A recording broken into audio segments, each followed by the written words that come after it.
professor, desde já lhe agradeço, de fato, assim, certamente para nós é uma grande satisfação tê-la aqui conosco, no nosso projeto, que é o projeto chamado Assunto é Turismo. Nós começamos aí de segunda a sexta-feira, no desafio, né, sempre às 18 horas, convidando profissionais incríveis do Brasil inteiro para falar de turismo, hotelaria, eventos, gastronomia, assuntos que são interligados o tempo inteiro, e apresentar principalmente esses profissionais, professor, sabe? Nós temos profissionais incríveis no Brasil, com suas pesquisas, encontrando soluções para o mercado. E a intenção do projeto é essa, é aproximar cada vez mais e aproximar muito mais esse mercado dessa academia. E a sua presença aqui é uma presença muito importante por meio de motivos, né? Primeiro, pelo profissional o senhor é, pela sua qualificação, pelos seus estudos, sua aplicabilidade dos seus estudos, e outro, principalmente a questão também do próprio programa ao qual o senhor é coordenador, que daqui a pouquinho vamos falar um pouco mais. Então, desde já, boa tarde, seja muito bem-vindo. Pode dar um boas-vindas, professor, para os nossos amigos aqui, fique bem à vontade. Obrigado, Calidon, e obrigado a todos. Eu vejo que aqui é uma oportunidade única e também já de antemão gostaria de parabenizar a iniciativa, porque acho que é um momento que a gente tem de reflexão, mas no sentido mais aberto e inclusive de contribuição, né? No sentido que as pessoas também contribuem. Então, é uma mediatização que ela nos leva a pensar de outras formas, e eu acho que isso é muito necessário, né? Inclusive, você falou do desdobramento, depois disso virar um e-book. Eu acho assim que é muito genial tudo isso, né? Eu assisti o da Andréa Lima, partes, né, da que ela me enviou, e achei que assim a condução e todo o encaminhamento que vocês estão fazendo, muito feliz e muito frutificante tudo isso, viu? Professor, muito obrigado, a gente agradece. E a sua contribuição hoje vai ser uma conversa muito agradável, não há dúvida disso. Pena que é só uma hora, passa voando, quando a gente perceber já foi. Né? Já, dizendo para os nossos amigos aqui, gente, olha, você fique à vontade para mandar seus comentários, suas contribuições. Vocês podem fazer perguntas aqui, professor. Eu já peço antemão desculpas para vocês, caso eu não consiga ler todas as perguntas, mas vocês podem mandar futuramente perguntas, professor, e vai deixar também seu e-mail no final. Vai falar também do projeto que ele vem trabalhando, principalmente do programa da Univale, também está com o processo aberto. E quem não conhece, gente, o professor, né, o professor Luciano Tricari, ele é doutor e mestre em arquitetura e urbanismo pela Universidade de São Paulo, né, pela USP. Ele é graduado também em arquitetura e urbanismo pela USP, com também seu complemento, né, utilizando algum tempo também na Unesp, né, professor? Vai explicar melhor também para a gente essa graduação. Ele é coordenador do PPGTH, que é o Programa de Pós-Graduação em Turismo e Hotelaria da Univale. O professor, ele, além de ser professor do programa da Univale, também é professor do Programa de Pós-Graduação em Ciência e Tecnologia Ambiental da Univale. Caso esteja enganado, professor, aqui, o professor me corrija, tá? É isso O mesmo. professor é líder do grupo de pesquisa Turismo e Hospitalidade e Gastronomia, é vinculado ao CNPq. O professor, ele é bolsista Produtividade também do CNPq, produz diversos artigos, já produziu e está produzindo ainda artigos científicos para periódicos nacionais, internacionais, participação em eventos científicos, publicação de livros. Então, certamente, professor, para nós é uma honra e uma satisfação tê-lo conosco. E nós temos um hábito aqui no nosso projeto, professor, em conhecer principalmente o profissional também. Então, eu queria que, se fosse possível, contar um pouquinho a sua trajetória para nós, para nos conhecermos melhor. Seria possível contar um pouquinho para a gente? Pois não, vamos lá. Bom, eu julgo que assim a trajetória profissional, ela, no meu caso, se confunde com uma trajetória acadêmica. Eu não vejo assim muito descolamento disso, porque também foi o meu caminho, né? Então, assim, desde a graduação, as minhas iniciações científicas, de alguma maneira, estiveram ligadas a patrimônio cultural e a turismo, né? Eu pesquisei as casas bandeiristas, e se depois se desdobrou em vídeos, enfim, para divulgação dessas casas bandeiristas e provavelmente de patrimônio cultural, e que isso se reverte também para o turismo, né?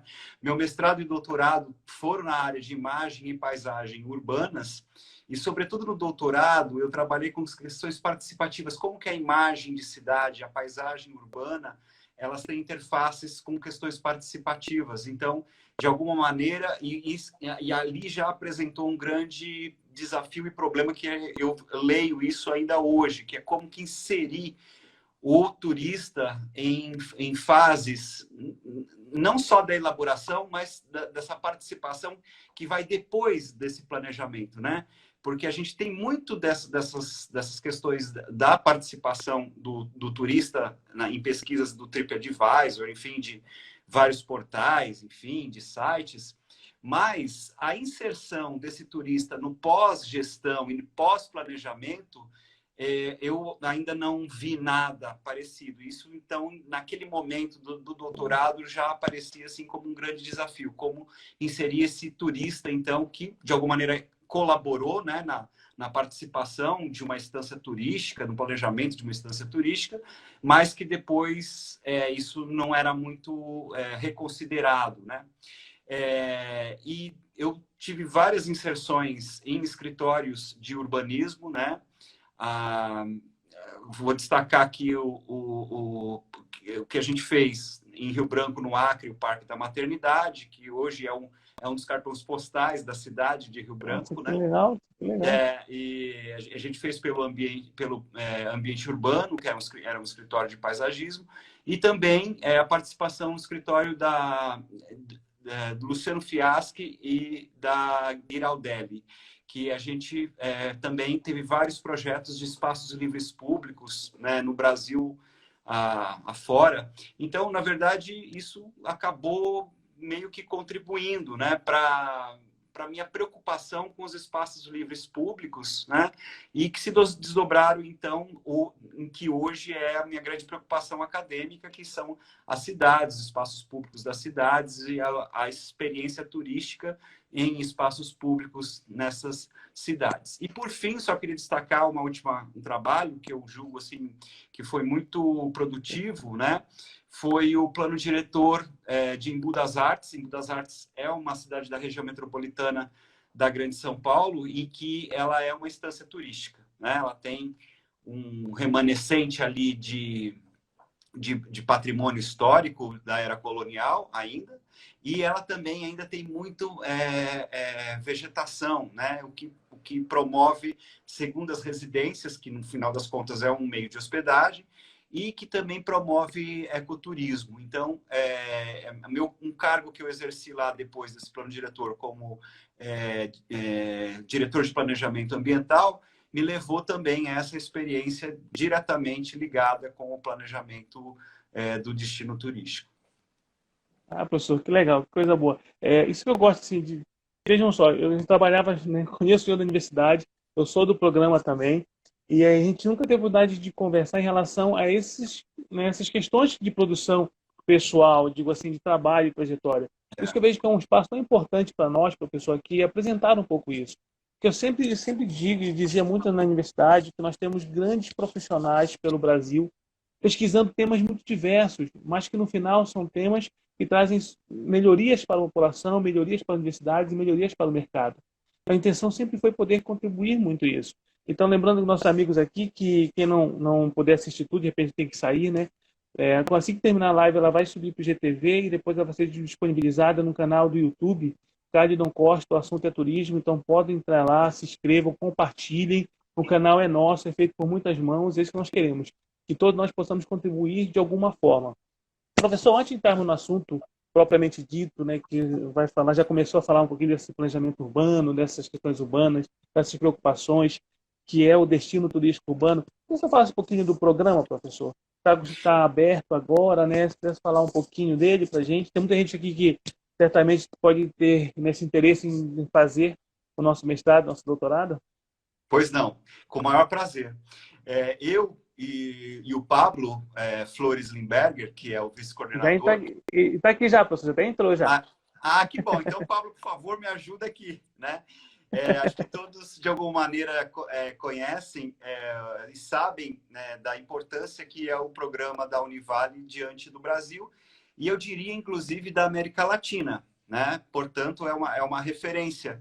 Ele é a maior nota, né, da CAPES, isso é um grande orgulho para a gente.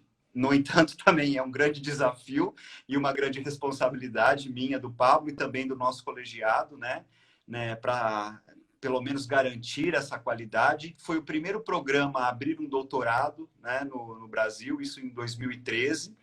Então, assim, ele partiu de um histórico assim, muito de especificação regional, de uma preocupação da hotelaria local, né, da cidade, e que, naquele momento, a Marlene Burato vislumbrou, né, essa possibilidade, junto com o professor Tomelin, e encamparam isso, e assim, fizeram, enfim, esse grande programa que é hoje o programa de pós-graduação em turismo e hotelaria da Univale. E naquele momento já trouxeram, né, alguns professores da Escola de Comunicações e Artes, e que na Escola de Comunicações e Artes da USP ainda o turismo não era um curso de pós-graduação, vamos dizer assim, delimitado, porque ele estava dentro de Comunicações e Artes, né? E que trouxeram, então, esses dois grandes professores que foi o Mário Beni, que acho que todo mundo conhece, e a professora Doris Ruschmann, e que acabou meio que encampando, né, toda essa trajetória que o nosso programa ele vem trazendo até o momento, né? Então, eu sim, sou suspeito para dizer, né? Eu entro no programa em 2012, né? Logo já começo a orientar mestrado e depois o doutorado, e agora nos cabe a mim e ao Pablo essa função de desafio mesmo, né? De coordenar esse programa. Eu só queria lembrar, assim, né, que a gente está com 22 vagas para mestrado, 10 vagas para doutorado, tá? O Pablo pode me ajudar aí, se tiver alguma coisa. O processo seletivo ele compreende o projeto, a análise da produção científica e uma entrevista que também vai ser feita à distância, tá? E eu peço também que vocês nos sigam, né, nas nossas páginas, nas redes sociais, né, no nosso Instagram, e que lá tem sempre as divulgações das datas. Só para ter uma ideia, as nossas inscrições vão até dia 5/7 de 2020. Então, eu agradeço, Calidon, aqui a oportunidade em princípio, já poder divulgar aí o nosso programa. Claro, professor. Eu também sou muito suspeito para esse programa. 6 anos de minha vida foi dentro da Univale. E além de fazer grandes amigos, né, a gente tem grandes referências, e além de ter essas grandes referências, de fato, o que nos possibilitaram olhar diferente para o mercado, olhar diferente para a academia, olhar de pesquisa diferente, aprender a fazer pesquisa. Então, isso é uma contribuição gigante em nossa carreira. E eu sou muito grato ao Univale, muito grato à parceria. Fui bolsista CAPES, sou muito grato à CAPES, né, ressalvando. Fui bolsista tanto no mestrado quanto no doutorado. Fui bolsista no doutorado de sanduíche, então são oportunidades que a Univale me proporcionou, então sou muito grato. E aconselho a vocês, viu? Quem quiser fazer, por favor, faça no Univale, você não vai se arrepender. E quem está aqui também com a gente, professor, é a Núbia. Né? A Núbia, olha aí, que Núbia! a Núbia, eu acho que digo que 5 minutos atrás eu estava vendo e-mails dela. A gente, é uma coisa, a gente até na madrugada fica trocando e-mails. Uma coisa. A Núbia, gente, quem não conhece, ela é, né, a secretária do nosso programa, é o braço direito e esquerdo, é o que atende vocês, e que vai ter o primeiro contato com vocês. Então, fique à vontade para mandar também e-mail para ela, que ela adora receber, adora informar, adora fazer esse contato. Professor, o senhor teve uma pesquisa muito voltada nessa questão do espaço urbano, pensando no turismo. Fique à vontade, professor, para começar a falar para a gente um pouquinho desse turismo em espaço urbano, né? Como é esse destino turístico urbano que o senhor consegue ver? Como é o seu olhar que o senhor tem a respeito disso, por favor?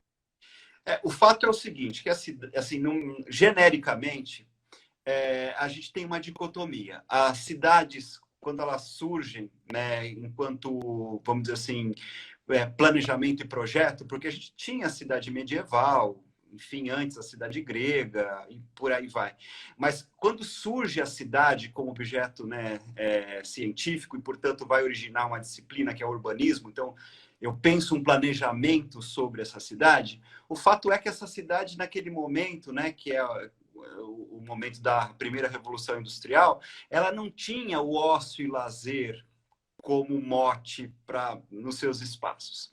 E aí eis uma dicotomia para o turismo, né? Como é que eu tenho um receptivo que, obviamente, e acho que necessariamente ele passa pela cidade, porque é onde eu tenho a infraestruturação do porto, do aeroporto, enfim, né?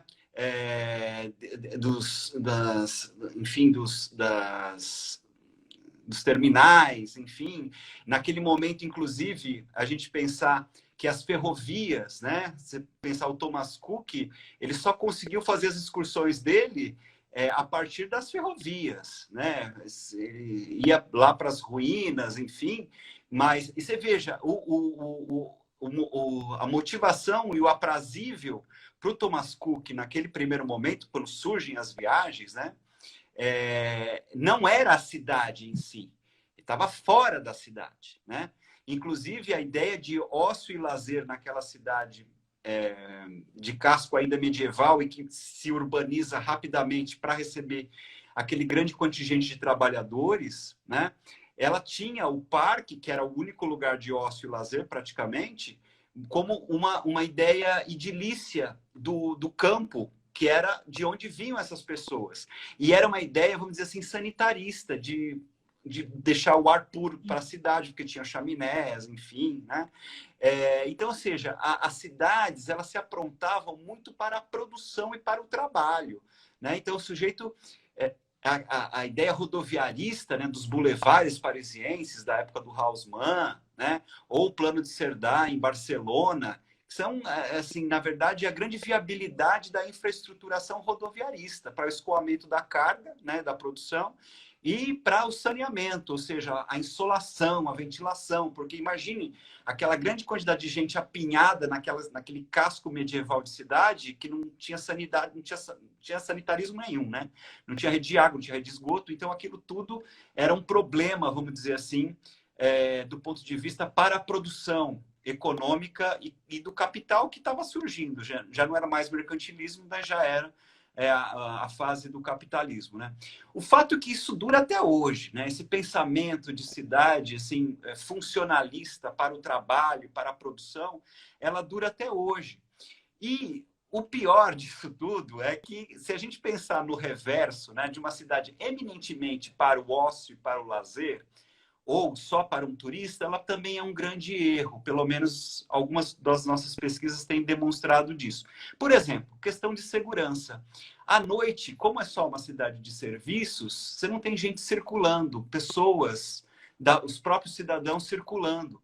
Até mesmo para um turismo de experiência, que hoje é tanto falado, né? A troca entre com o cidadão local, né?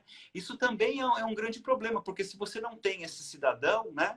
E a gente até vê nessas urbanizações eminentemente turísticas, né? Que são os casos desses condomínios ou até mesmo desses resorts, né? Isolados, eles, por vezes, acabam não promovendo essa experiência e, às vezes, tem até rejeição da população do entorno local.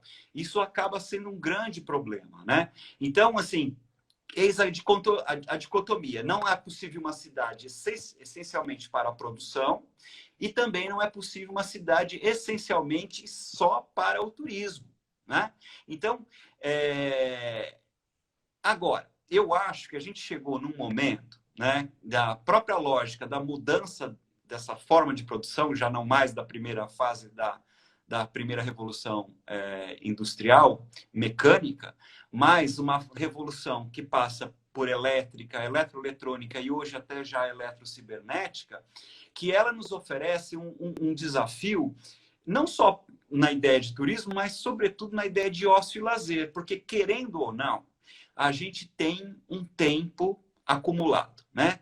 Se antes eu tinha que, por exemplo, né, num cartão de Natal, ir até a papelaria, comprar, escrever a carta, não sei o quê, não sei o quê. Hoje você aperta um botão, dispara para todo mundo, pode se julgar quem pessoal ou não vou fazer esse julgamento, mas há uma economia de tempo numa atividade como essa. Muito prosaico, muito simples esse exemplo, mas isso mostra que ao longo do dia eu acumulo tempo livre.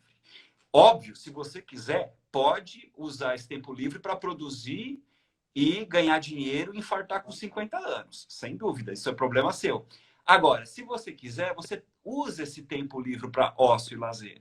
Então, ou seja, essa cidade de base mecânica funcional, no sentido estrito, né, para a economia, para a produção, ela é colocada em xeque, né? Porque eu não preciso mais grandes deslocamentos na cidade. Eu tenho deslocamentos virtuais, né? Isso, hoje, inclusive, está mais do que evidente, né? Que o novo normal, né? O novo normal agora é por deslocamentos virtuais, né? Então, essa nova lógica da produção, inclusive, organiza novas formas do lazer e do ócio. E que a gente tem que ficar atento, porque não dá mais para pensar só nessa fase mecânica das cidades. Professor, é muito interessante o próprio olhar das cidades, que às vezes a gente olhando para o turismo, quem atua em outras áreas, não tem uma percepção tão clara dessa produtividade, talvez. Nessa dicotomia mesmo tão pura, né, para o turismo, para esse ócio, para esse lazer e para a questão produtiva. A gente consegue perceber, professor, nessa nova mudança, buscando os novos normais, esse novo normal, estamos falando, né, uma nova palavra, esse novo momento, que as atividades, né, rurais, em espaços abertos, espaços naturais, talvez sejam os que voltem mais rápido, né? Talvez sejam os que tenham uma proximidade, não, que as pessoas talvez comecem a praticar mais esse tipo de atividade. Mas veja uma coisa, questão do espaço urbano, que até curiosidade também é muito minha, que às vezes deve ser entendido que tem lugares que não é para ser turismo, né? Não é para acontecer o turismo ali, não é por aquele espaço ser turista, né? Ser turístico, quer dizer. Tem Uhum. espaços que são, de fato, que são transformados para espaços turísticos. Como é que você consegue ver, professor, essa transformação desse espaço urbano que era muito produtivo para espaços turísticos hoje? Como consegue perceber nas suas pesquisas, o que você tem feito em relação a esse entendimento?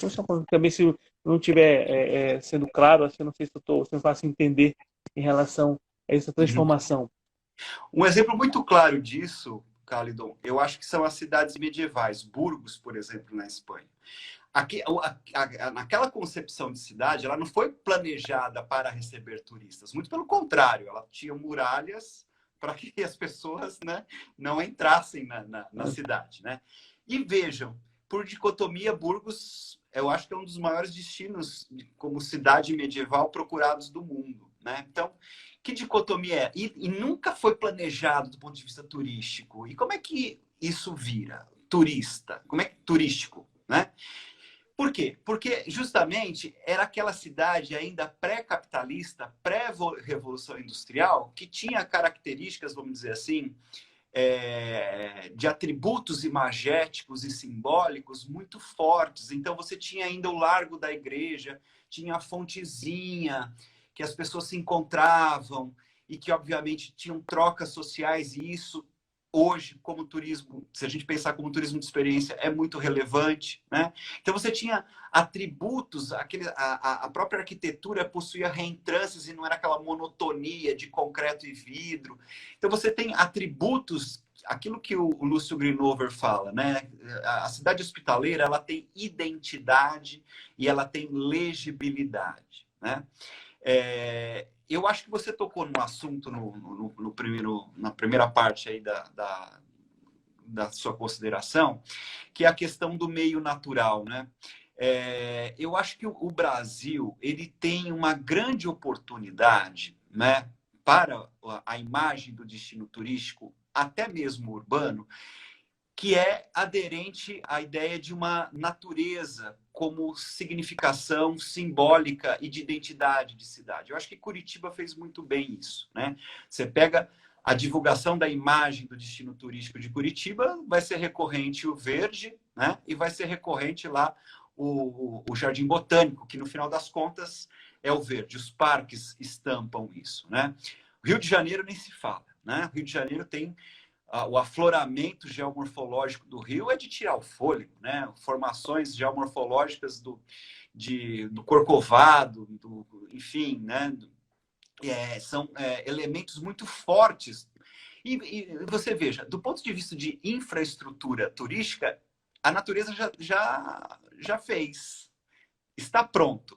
E até mesmo em cidades, você vai para o interior dessas cidades, tem uma cachoeira, tem uma morraria que está para fazer né, sei lá, uma trilha, dá para fazer off-road. Então, ou seja, eu acho que o Brasil não se atentou ainda, e veja que isso é uma dicotomia, porque a gente ainda é novo continente, né? Se a gente pensar em termos assim, de colonização, a gente ainda é muito novo, a gente não tem cidades ainda extremamente urbanizadas, né? A gente tem uma grande urbanização litorânea, porque inclusive a escarpa de Serra do Mar impedia o adentramento ao sertão, né? Então, você veja, a questão natural é muito forte, inclusive como assentamento humano. Então, por que a gente não faz desse limão a limonada, né? Você veja, para quem tem Pantanal, para quem tem Foz do Iguaçu, para quem tem Amazônia, para quem tem as várias praias, né? Para quem tem floresta de cocais, o Cerrado, como é que se explica, né, que, por exemplo, nos Estados Unidos ou no Canadá, o sujeito paga uma fortuna para ir lá ver um passarinho que sabe se Deus vai, se ele está lá, porque vai uma migração que às vezes não acontece. E por que no Brasil a gente não consegue ter essa quantidade de turistas? E nós, sistematizados, a gente tem muito mais, vamos dizer assim, atrativos naturais do que nos Estados Unidos, por exemplo. Né? Então, assim, eu fico realmente... É uma pergunta, inclusive, que eu boto assim, para o trade, o que o que é o grande problema, né? Eu já pensei, eu acho que tem uma questão de segurança, né? O turista não vem por uma questão de segurança. Você veja no caso da Argentina, que é nosso vizinho aqui, que, assim, até em termos de patrimônio construído ou de cidades como atrativo, é praticamente Buenos Aires, Córdoba, tem, sei lá, como atrativo Missões, tem São Carlos de Bariloche, e tem muito mais turistas do que no Brasil, né? Então, assim, é uma dicotomia e é um desafio, e que eu acho que se a gente assim, começar a perceber um pouco mais a questão da natureza em meio à cidade, você veja, o boato é fato, né? Cidade maravilhosa, Rio de Janeiro. Ela é a única cidade patrimônio de paisagem cultural da humanidade que foi otorgado pela Unesco. Então, eu acho que a gente assim, não pode perder essas oportunidades, né? E pensar, então, que, como você disse, às vezes o destino, a cidade, ela não foi planejada, né? E ela vira, né? Um atributo turístico. Então, eu acho que no nosso caso a questão natural é uma grande chance para que, e como já disse, está já infraestruturado, a natureza já desenhou o atrativo, né? Não preciso construir, não preciso gastar dinheiro com isso, né? Professor, e uma vantagem que nós temos é de estar aí, estar pronto. A questão que eu vejo muito é saber utilizar a venda dela, é saber vender, a transformação de venda daquele espaço. Quando a gente pensa em espaço, eu penso muito também no que diz respeito no turismo à hospitalidade, e o senhor trabalha muito a questão da hospitalidade nesse meio urbano. Como é que o senhor consegue ver no Brasil, professor, essa hospitalidade em meio urbano, para esse turismo no Brasil? Ele está muito evidente, ainda precisa, é uma lacuna ainda que deve ser preenchida, o espaço é muito grande, é um gap muito grande ainda que se tem. Como é que consegue ver isso, professor? Você tocou num assunto que eu acho que é fundamental, assim, para mim, né? Eu acho que o conceito de hospitalidade urbana, ele inclui tantos, vamos dizer assim, conteúdos e categorias sociais, sobretudo espaciais, e vamos dizer assim, na corrente teórica saxônica, né, dos ingleses, eles entendem isso muito mais como gestão e como oferta de serviços e qualidade dos serviços, numa lógica mesmo de gestão e financeira. Já os franceses, eles já têm uma visão mais, vamos dizer assim, romântica, né? No sentido de que não é tanto a questão financeira e de gestão, e, portanto, os atributos espaciais que essas cidades têm como condição de cidades hospitaleiras. Eu volto a lembrar aqui o trabalho do Lúcio Grinover. Ele é arquiteto e urbanista, né? Não à toa, e ele foi professor da Universidade Anhembi Morumbi, lá do programa de hospitalidade, e ele cunhou, né, dentre as categorias para se ter uma cidade hospitaleira, 3 condições, que eu já, de alguma maneira, já falei aqui: a identidade, a legibilidade e a acessibilidade. Então, tem que ter condições assim espaciais mínimas de acesso, né? Um cadeirante tem que poder chegar, um portador ou por exemplo, eu tenho uma necessidade especial e eu tenho uma deficiência visual, eu uso óculos, né? Então, eu tenho baixa leitura então, isso tudo inclui fatores de sinalização, de caminhabilidade, e por aí vai. O que isso tem a ver com a venda, como você falou, do destino da cidade? Não adianta nada eu fazer isso do ponto de vista de city marketing, inclusive é um erro eu fazer uma propaganda, por assim dizer, enganosa. Eu faço umas fotos lindas e maravilhosas, boto os filtros, só que a realidade não corresponde. Eu chego lá, eu sou assaltado, eu chego lá, não consigo acessar porque ainda o caminho é feito com pedra da era colonial e por aí. Enfim, eu tenho vários problemas, então, que a venda dessa imagem, então, ela é enganosa. E por que ela é enganosa? Porque o espaço, na sua realidade, não foi concebido na sua qualidade. Então, você veja o valor que o espaço tem, inclusive para a venda, do ponto de vista do dinheiro mesmo, né? Do ponto de vista do negócio para o turismo.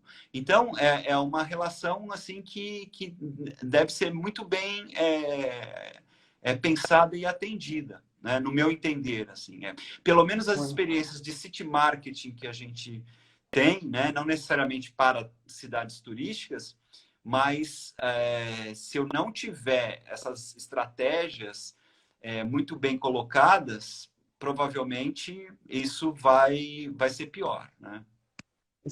Professor, tem muitas perguntas aqui, nós amigos, muitos comentários, muitos abraços. Está conosco o professor Edar, a professora Sara, o Olha professor aí. Perinoto, né, a Angélica, a Carla, o Wagner Lins, a professora André, o Alain, o professor Pablo. Gente, é muita gente boa. Daqui a pouco eu irei ler mais nossos Olha amigos. aí. Agora chegou uma pergunta, Pode me né? ajudar aqui, por favor. Que coisa boa, né, professor? Coisa boa. Que a Carla coloca um negócio, uma questão, isso é do aspecto cultural, diz assim, cultura de viajar. Poderia abordar esse aspecto, professor, para falar um pouquinho essa questão de cultura de viajar? E Pois aí, é. eu não sei qual é o critério que ela está usando, mas só pode ficar muito à vontade para olhar pelos vários olhares em relação a esse termo. Pois é. Dentro dessa lógica, hoje eletroeletrônica, se fala muito em deslocamentos virtuais, né? E, inclusive, tem um texto da Lucrécia D'Alessio Ferrara, num congresso de 98, lá na Geografia da USP, que eu acho que ela foi precursora, e ela vai falar na diversão dos deslocamentos virtuais. E tem pesquisas hoje sobre felicidade, né, que vão falar que você montar vamos dizer assim, o pacote de viagem, né? O momento que você está diante ali do site, da internet, inclusive falando um pouco que essas imagens têm que corresponder depois à realidade, né? São, às vezes, elementos muito mais fortes do ponto de vista de construção de uma felicidade do que necessariamente estar lá no destino quando eu chego, e às vezes tem alguma decepção, nem sempre, mas às vezes isso ocorre, né? O fato é que a gente tem hoje uma outra parafernália, né, eletroeletrônica, que eu acho que ela permite, então, essas novas fruições da viagem. Agora, eu acho, e volto a dizer, a experiência, né, a experiência de outros sentidos, que não é só o visual ali, né? Porque essencialmente a imagem eletroeletrônica ela só vai trabalhar praticamente com uma percepção, o visual, mas eu tenho outros sentidos, né? O gustativo, né? De um prato típico, o sentido vestibular, que é a sensibilidade ao movimento, né? Então, assistir à dança, né? de uma comunidade local, a própria musicalidade, enfim, eu tenho outros elementos de recepção que a viagem efetivamente real é o que vai me dar essa plenitude e essa sublimação da ideia de viagem, né? E, obviamente, que tem a ideia de viagem como compromisso social. Eu já vi e li artigos que faziam pesquisas de como se dava o enquadramento da selfie quando se faz a viagem.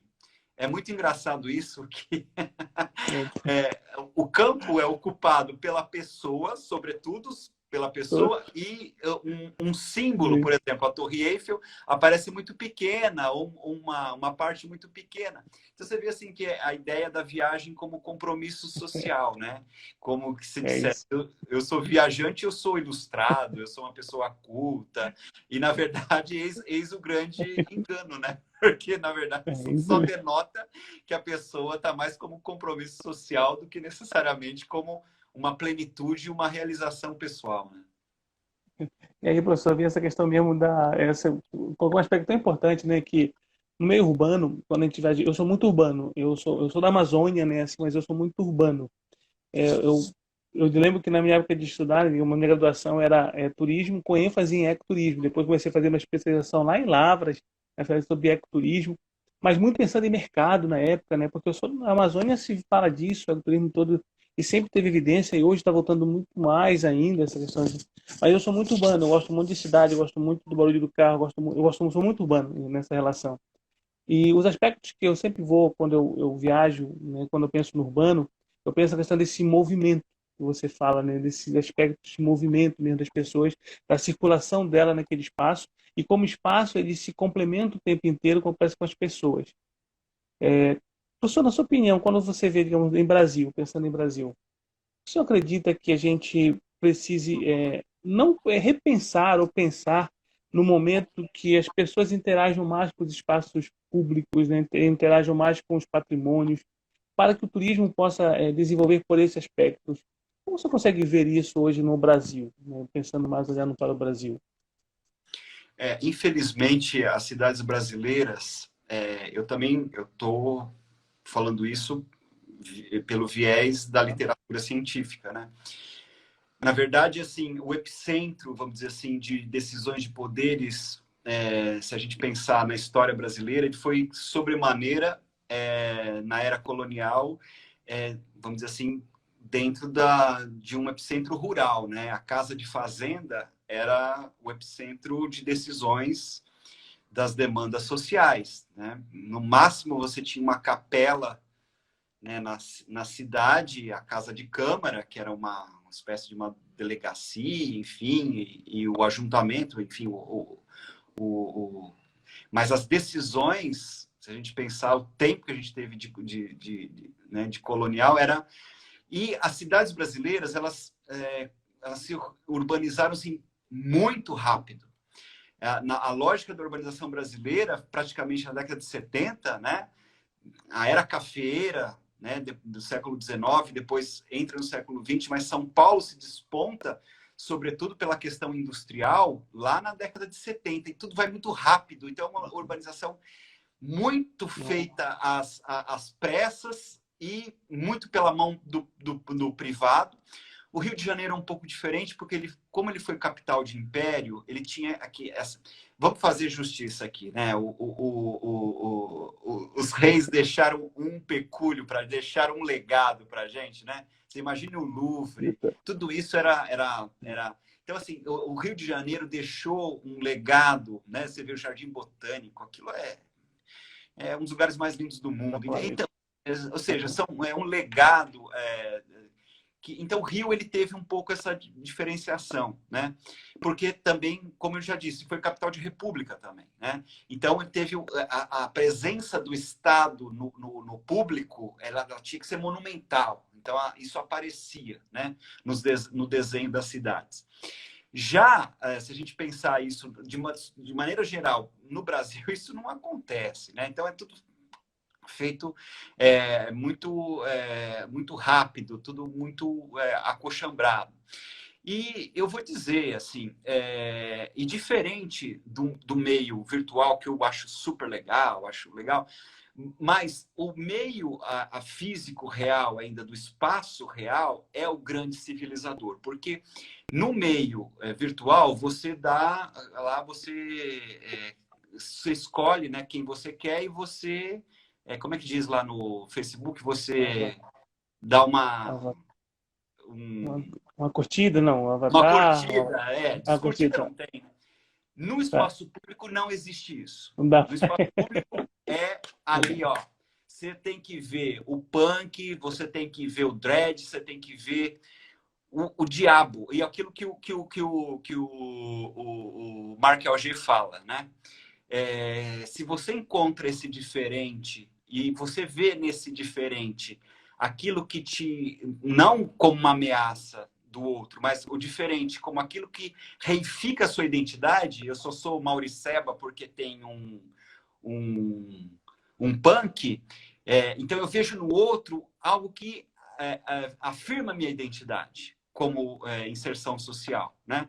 E isso é o grande barato da cidade, isso é o grande barato e é o grande elemento civilizador, vamos dizer assim, que é onde você vê no outro a ideia de que ele é uma complementaridade para ti e não uma alteridade, o outro, né?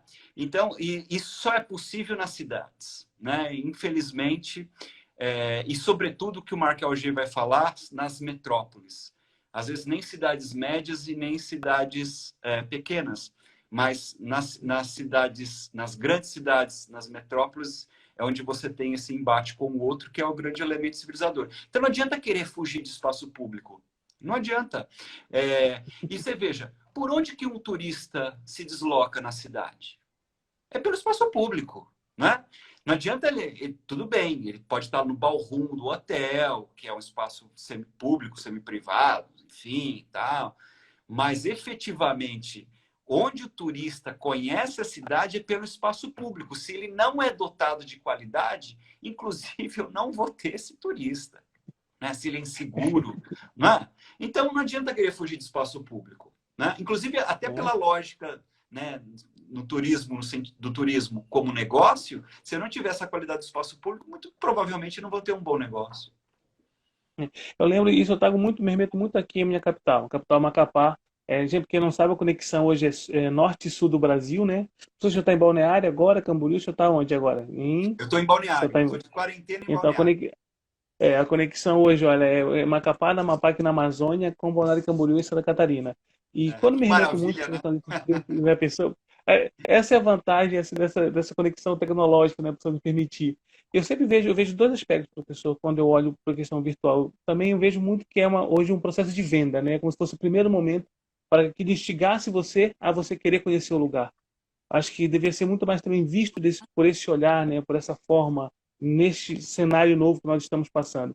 Quando eu me remeto muito aqui a Macapá, me remeto por quê? Porque os grandes atrativos nossos, que é, por exemplo, a Fortaleza São José de Macapá, um dos maiores fortes, né, assim, mais preservado, na verdade, é o forte mais preservado da América Latina, né? Nós temos, é o maior forte fora dos domínios portugueses, aqui no Macapá, nós temos o meio do mundo, que é ali no Equador. Então, são espaços turísticos, mas em área urbana.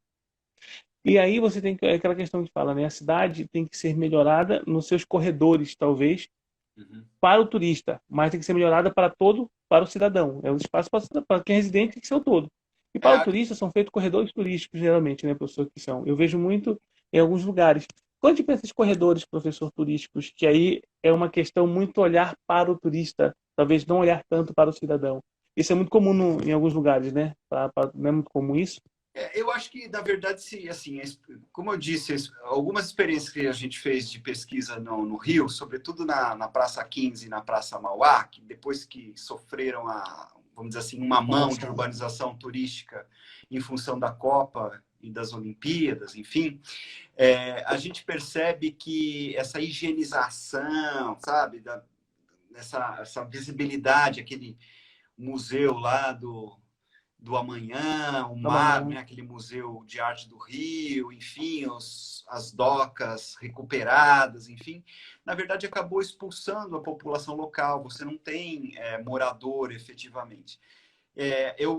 A nossa pesquisa, inclusive lá, tinha medições, inclusive até 11 horas da noite. E chegava 11 horas da noite, aquilo era uma sensação totalmente de insegurança, não tinha nem sequer um boteco, e no Rio os botecos ficam abertos de uma madrugada dentro, enfim, não tinha nem nada, entendeu? Então, assim, isso mostra assim, que essa destituição, né, do morador, né, nas cidades ela vamos dizer assim, é um problema. No caso dessas cidades amazônicas, né, a Márcia tá aí, pode falar, né? Eu acho que a Márcia, eu vi a Márcia Tá Raquel aqui, Cavalcante, ela. tá aqui. É o que ela está estudando lá em Manaus, porque assim, Manaus ela tem uma infraestruturação de receptivo, né? E que depois o sujeito desova para a selva, vamos dizer assim, vai para o hotel de selva e tal. É. E, e você tem um legado, né? Sobretudo no século XIX, né? Aquele óbvio que o teatro é o grande chamariz, enfim, mas você tem outras coisas que desaparecem. Então, aquelas avenidas com desenho ainda, né, da época, né, da Genial mesmo, hein? borracha. Da Então, borracha. então assim, e que acabam meio que, em vez de se fazer disso, né, um elemento a mais, né, que o sujeito pode ficar um dia a mais. Já pensou um dia a mais para ele visitar essas outras coisas? Para a hotelaria, isso é um ganho absurdo, né? Então, então, essas cidades, mais uma vez, o olhar, ainda que seja o receptivo para depois o sujeito ir para a selva, vamos dizer assim, Mas chega no espaço mas urbano, que né? usufrua, né, dessas cidades. Eu acho que Ela- deveria ser pensado mesmo isso aí. Pessoal, eu quero ler um pouquinho alguns comentários aqui, de algumas Vamos lá. perguntas também. Uhum. Vamos tentar. É que eu lembro que a Lidiane, ela coloca assim, a Lidiane Fontela, eu acho que é Fontela. Ela fala que aqui em Porto Alegre temos o turismo urbano com a mistura do turismo rural, né? Que é maravilhoso. Adoro mostrar para o pessoal tanto um quanto o outro. E aí a questão que você falando muito desses Uhum. espaços, né? De chegar no urbano e ir para o rural, mas sempre entender que o urbano está. É o Wagner Lins, amigo nosso também, que é guia turismo aqui na Amapá, ele fala que a questão do ecoturismo, né? O ecoturismo e o turismo rural, eles são certamente, assim, serão muito explorados nesse novo momento, nesse novo modelo. Sempre com base, né, professor? Que isso agora a gente vai remeter sempre quando pensar. Se você for fazer ecoturismo ou turismo rural, você vai passar pelo urbano. Isso é uma questão que a gente vai pensar muito agora nessa Uhum. nossa relação. Por isso que eu acho interessante essa nossa live, são essas provocações e esse novo olhar que a gente começa a ter para os lugares que nós estamos fazendo o turismo, né? A Uhum. Márcia Raquel, professora, ela fala assim, capacidade de carga ambiental, e a capacidade de carga sociocultural e turística. Será que não é a situação, será que não é essa a situação pós-pandemia, independente do segmento de mercado? E aí, você pode até comentar depois disso, professor. Vou continuar mais um aqui, senão a gente não consegue, tem vários aqui, né? Primeiro Uhum. falando que você é um professor maravilhoso, muitos abraços, muito beijos. Ah, Acho que tem orientando, eu sou os professores. é, É porque os olhos deles são os olhos de vocês. E se é assim é para é, os alunos, né? A gente sabe disso, né, Calil? Se a gente se e esforça, é muita, para os alunos. que maravilha, mas é muito querido, assim, que muitos abraços, é muito beijo, é muita. E eu lembro aqui que uma amiga nossa, Luciane, também foi consultora conosco lá no Celebrar São Paulo, ela fala que a selfie, né, hoje faz parte da experiência turística, né? E é verdade, né? Porque você falou É, desse enquadramento, é uma experiência muito em qualquer lugar, seja urbano ou não, né? E aí, professor, porque nós temos já só 9 minutinhos, é muito rápido, está passando muito rápido, muito rápido. Conversa, eu digo sempre que aqui nós trazemos muitos craques, né? São conversas muito boas. Então, quando conversa com um craque, a coisa passa rápido, né? A gente vê um jogo de futebol, botei um craque, todo mundo fica muito é, feliz e quando vê, terminou. Assim é a mesma coisa que a gente recebe mas dos nossos tem um convidados. técnico, né? Tem um técnico aí Oh, que vai direcionando a bola. Não ok. sei. Aí, obrigado, professor. Professor, nas suas pesquisas, você tem alguma pesquisa uma atual, quer falar de alguma específica dela, desse espaço urbano, que até deixando como referência, né, para alguns colegas nossos que estão aqui querendo é, ter uma leitura a respeito desses próprios aspectos que eu venho comentando? Tem algo que você queira comentar com a gente? Tem um texto que saiu agora na Tourism Insights. Não sei se a Sara dos Anjos está por aí, acho que não, né? A professora Sara, acho que não. Mas Ela estava aqui, não sei se ela não estava, mas ela estava. a Sara foi editora. Eu acho que aquele é um texto assim seminal meu com a Josudete, a Diva e o professor Tomelin. Enfim, E eu estou pesquisando uma coisa que alguém falou aí em turismo urbano e a mistura com turismo rural, que foi o que me deu a bolsa de produtividade, né? Que é como que a questão da participação se dá em meio rural e, sobretudo, em meios de hospedagem rural. Então, a gente tem um fenômeno, vamos dizer assim, né?